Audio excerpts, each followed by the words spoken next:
The University of Arizona's president said that the campus wouldn't reopen under the current conditions, so they wouldn't be bringing people on. And then there was a tweet from Malik Hausman, and I hope I'm pronouncing that right, who plays on Arizona's football team, and his tweet simply was, "So why are me and my team still on campus?"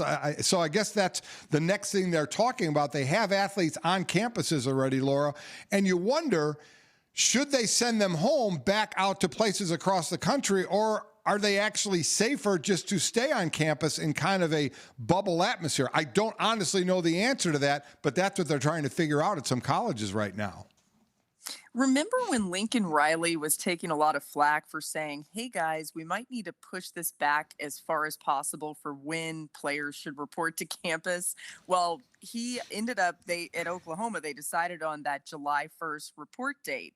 He, I think, looks pretty smart now because we're talking about voluntary workouts here, basically, for these players. I mean, it's very that's just right now. This is what they're doing. I mean, it's not anything serious. It's not anything organized, and they're able to really manage it. But still, gathering the players together and in conjunction with these spikes, it's allowed for a lot of chaos on these college campuses. I mean, you mentioned Arizona. How about Clemson, where basically a third of the team apparently has tested positive for coronavirus?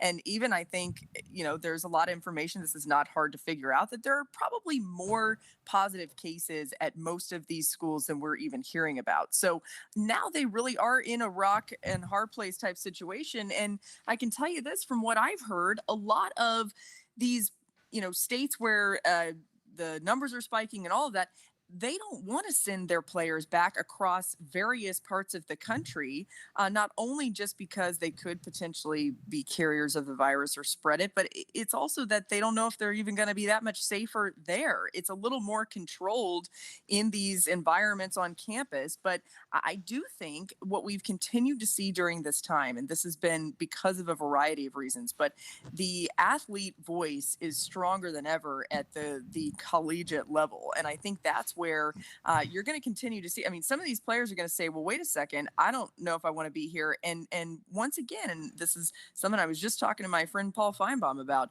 the parents are starting to get more and more nervous. And that's another key piece in all this, too, if you're talking about just the college level. Well, listen, as Laura Rutledge is with us, absolutely. I've been saying that all along. The one thing you can control in the NFL is you have a union that works for you and says these are the parameters under which we're willing to do this.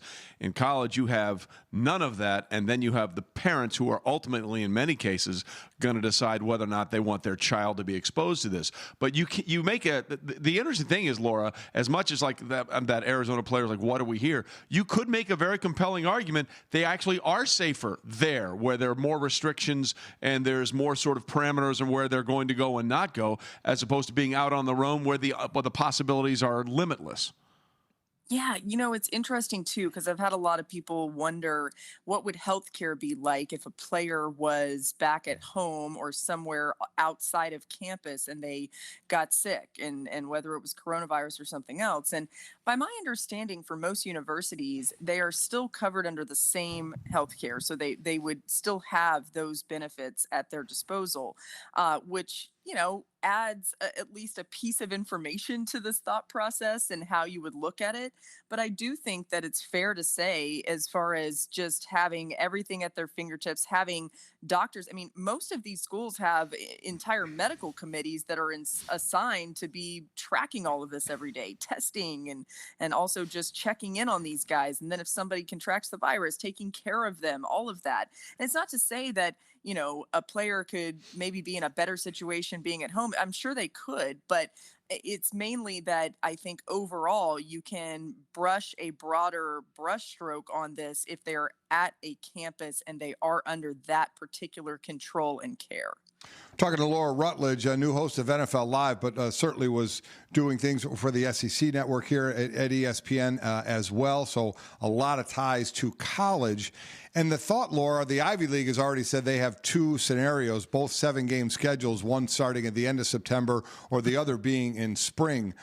With your people that you know in college football, the thought, I don't think it doesn't seem to be spring as much, but maybe with this new outbreak, do they think of pushing the season a little bit at this point, or is it still we plan to start on time no matter what? It's kind of like some of these other leagues, and I think the NFL's in this category too. Of they've got so many scenarios, it's probably and contingency plans. It's probably hard to keep track of which one is which at this point.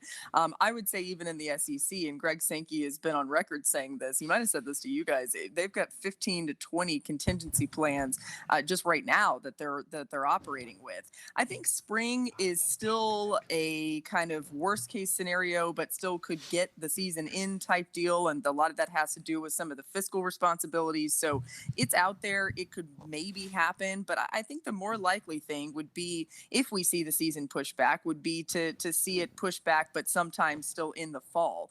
The hesitancy there is that they're trying to get in as many games as possible. So do they push it back and then there's an additional outbreak or something like that? And that's where I think at some point you're going to see some of these leagues just say, all right, let's just, as long as we think we can be as healthy and as safe as possible, let's just go ahead and try this and see what happens.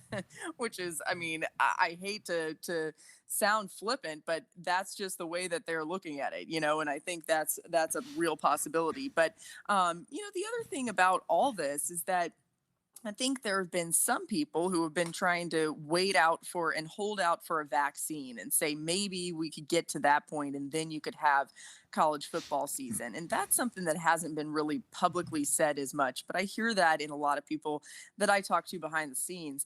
And I think that is starting to dissipate that thought process of just let's wait and see if there's a vaccine. That no one can guarantee any of that. No one knows what that would look like, and no one knows how long that might just drag all of this out to the point where they say we just can't even get a season in. And that's what they're trying to avoid is somehow how can you get a season in? I don't see right now though the Power 5 conferences and even the Group of 5 pushing to spring.